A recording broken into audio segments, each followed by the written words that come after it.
साल 2019 में क्रिसमस की छुट्टियों से कुछ दिनों पहले एक 14 साल का लड़का शहर से गायब हो गया।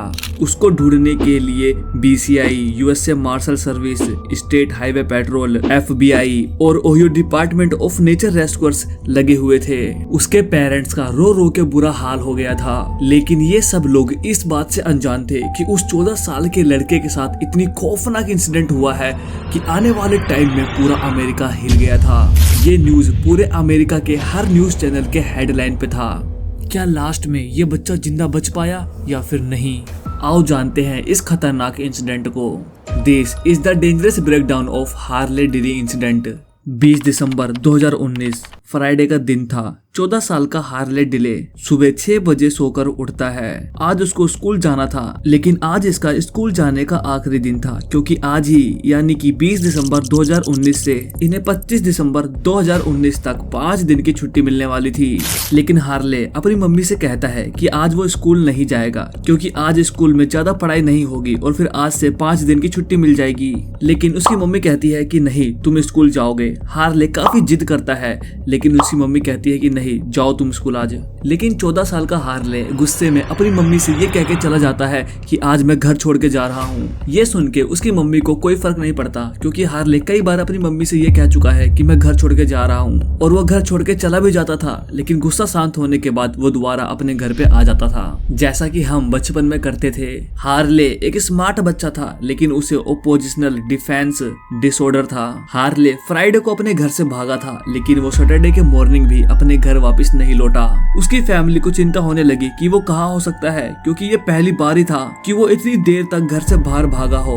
जब हार्ले सैटरडे की रात भी घर नहीं पहुंचा, तो उसकी फैमिली ने पुलिस में उसकी मिसिंग रिपोर्ट लिखवा दी। लेकिन उसकी फैमिली इस बात से अनजान थी कि आने वाले टाइम में उनके बेटे के साथ बहुत खतरनाक चीज होने वाला है। रिपोर्ट लिखने वाली पुलिस को भी ये बात सस्पिशियस लगी। उसकी फैमिली ने अपने बेटे को 40 घंटों तक नहीं देखा था।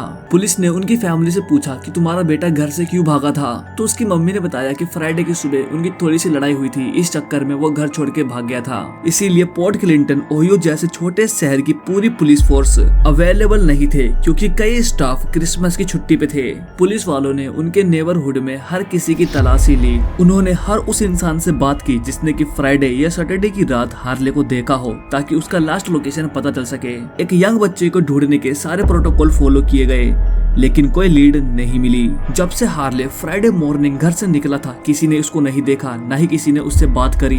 पुलिस चीफ रॉबर्ट हिकमैन की लीडरशिप में हफ्तों की इन्वेस्टिगेशन के बाद, जिसमें कि BCI, USA marshal service, state highway portal, FBI और Ohio department of nature rescuers जैसी एजेंसी शामिल थी, उन्हें पड़ोसी के एक सर्विलांस कैमरे में हार्ले की एक झलक दिखी, जिसमें कि वो अपनी महरून पफर जैकेट और ग्रे स्वेट पैंट में सड़क क्रॉस कर रहा था। वो बिल्कुल किसी नॉर्मल बच्चे की तरह लग रहा था, जो कि सुबह स्कूल जा रहा हो। धीरे धीरे दिन बीतते गए। अब एजेंसीज हेलीकॉप्टर और डॉग स्क्वाड्स लेकर हार्ले को ढूंढ रहे थे, लेकिन उन्हें हार्ले कहीं नहीं मिल रहा था। ये सब लोग इस बात से अनजान थे कि हार्ले के साथ जो हुआ है वो आने वाले टाइम में पूरे अमेरिका के न्यूज चैनल का हेडलाइन बनने वाला है। Breaking news. And that breaking news is in Port Clinton. You're taking a live look where police are searching. The 14-year-old hasn't been seen since December 20th. Police say he was headed toward his school. He never arrived. It's terrifying. When I found out that this was going on, my whole body just felt lifeless. Our investigators from Ohio BCI and the Port Clinton Police Department here at the corner of अब Harley को खोए हुए पूरे 15 दिन हो चुके थे। Harley कहाँ हो सकता है, इस पर थ्योरीज बनना शुरू हो गई। क्या वो सच में इस बार घर से भाग गया? क्या उसे किसी ने किडनैप कर लिया है? क्या उसके पेरेंट्स ने ही उसके साथ कुछ गलत किया है? पुलिस वालों ने हर पॉसिबल थ्योरीज पे काम किया, लेकिन उन्हें कोई सबूत नहीं मिला। अब हार्ले को खोए हुए पूरे 20 दिन हो चुके थे। पुलिस एजेंसीज ने अपनी एड़ी चोटी का जोर लगा दिया था, लेकिन वो हार्ले को नहीं ढूंढ पाए। पुलिस वाले और सारे एजेंसी समझ गए थे कि हार्ले के साथ कुछ ना कुछ तो बहुत खतरनाक चीज हुआ है। उन्होंने फैसला किया कि वो दोबारा इस इंसिडेंट को इन्वेस्टिगेट करेंगे। इस केस में सीबीआई इन्वेस्टिगेटर लोरी ब्रोंचवेगर को जोड़ा गया। ये लोग वापस हार्ले के घर में गए। लोरी इस केस में बिल्कुल नई थी, इसीलिए वो उन चीजों को दोबारा देखना चाहती थी जो कि शायद पहले देखी जा चुकी थी, लेकिन वो देखना चाहती थी क्या इसमें दोबारा कोई क्लू मिल सकता है। अब वो होने वाला था जो इनमें से किसी ने सोचा भी नहीं था। लोरी ने देखा कि हार्ले के घर के सामने एक और घर है जो कि खाली था। लोरी ने सोचा क्यों ना एक बार इस घर को भी चेक कर लेते हैं। पुलिस ने पहले भी इस घर की तलाशी ली थी। जब उन्होंने घर की खिड़कियों से अंदर देखा था तो खिड़कियां और दरवाजा लॉक थे और कुछ भी डिस्टर्बिंग सा नहीं लग रहा था, लेकिन अब वो जीरो से शुरू कर रहे थे, इसीलिए उन्होंने घर के ओनर से चाबी ली और घर के अंदर चले गए। घर में कुछ रिनोवेशंस का काम हो रहा था और वो काफी लंबे समय से खाली था, इसीलिए वहाँ पर धूल जम गई थी। वहाँ पर किसी के रहने का या फिर फुटप्रिंट नहीं था, लेकिन कमरों से गुजरते वक्त उन्हें बहुत हैरान कर देने वाली चीज दिखाई दी। वहाँ एक मेहरून पफर जैकेट थी, बिल्कुल वही जैकेट जो कि हार्ले ने पहनी थी।